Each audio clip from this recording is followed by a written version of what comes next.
morning. Sunday is Palm Sunday. Easter's right around the corner. And I have such wonderful memories of Easter. I remember as a youth group, I'd have the car, and man, we'd gather around on Easter Sunday morning. I'd drive around picking kids up, some of the youth group up, and we'd head out to the cemetery. They'd do a sunrise service at the cemetery, and we'd go out there and enjoy the sunrise service.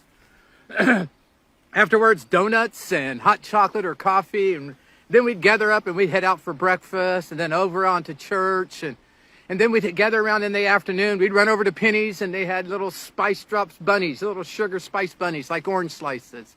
And we'd pick those up. I had such fun. We'd go to church that night and then stop by McDonald's and pick up some hamburgers and then go and watch Charlton Heston, the Ten Commandments. I had such wonderful memories of Easter, but the biggest one is the cross and the forgiveness and the second chance that God gave me. I didn't become a believer until I was 17, and it was a turning point in my life when God gave me another opportunity to make a difference and to change the way I was living and to do things differently. And that's what I want to kind of talk about this morning. You know, we live in our society today and you get one chance. I don't know if it's called the cancer culture or whatever it's called. You get one chance. You say the wrong thing one time. You do the wrong thing one time and you're over. You have no more opportunities, financial ramifications, careers ramifications. You know, a 16-year-old girl says something at 16. At 18, she loses her scholarship and she loses her opportunity. You know, but we have a God who gives us second chances.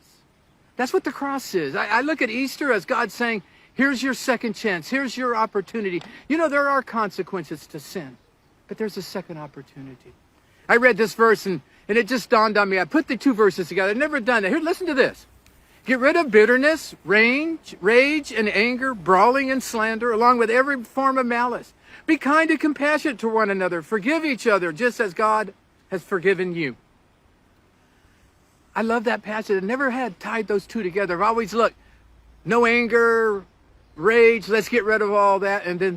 But he put the two together. I think what Paul's saying, you know, there are times in life when we get hurt. There's time when somebody hurts us and wounds us, and there's anger, and there's bitterness.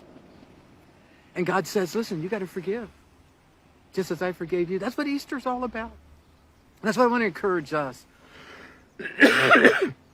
There are consequences to sin. You don't think so? Look at the cross.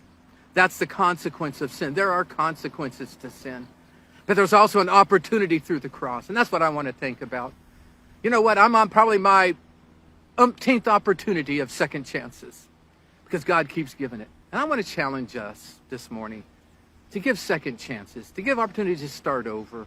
You know, it's easy to wash somebody out, to throw someone out. They hurt, they wounded, it's over, there's no more hope. You know, there is a time to rebuild trust, and we don't want to minimize the hurt or the pain. But God is a God who forgives and has called us to forgive.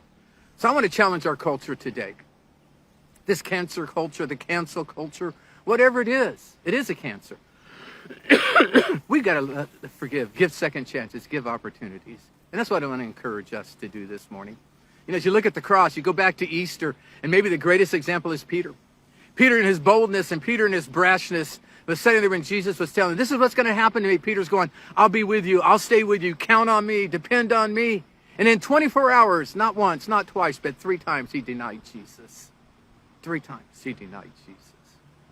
And yet at the breakfast after the resurrection, Jesus hosts a breakfast on the shore with fish. He gives Peter a chance. Listen to what he told Peter as he talked to Peter that morning. When they had finished eating, Jesus said to Simon Peter, Simon, son of John, do you truly love me more than these? Yes, Lord, he said, you know that I love you.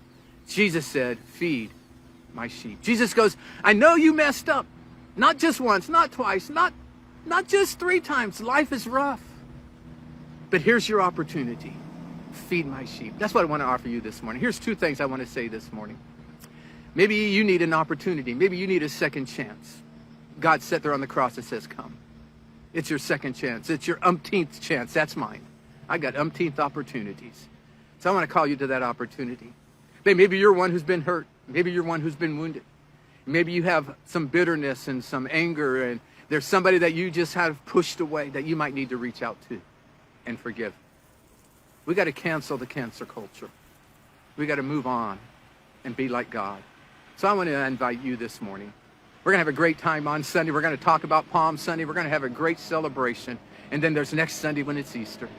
But I invite you to the forgiveness of Jesus, to accept it or to share it.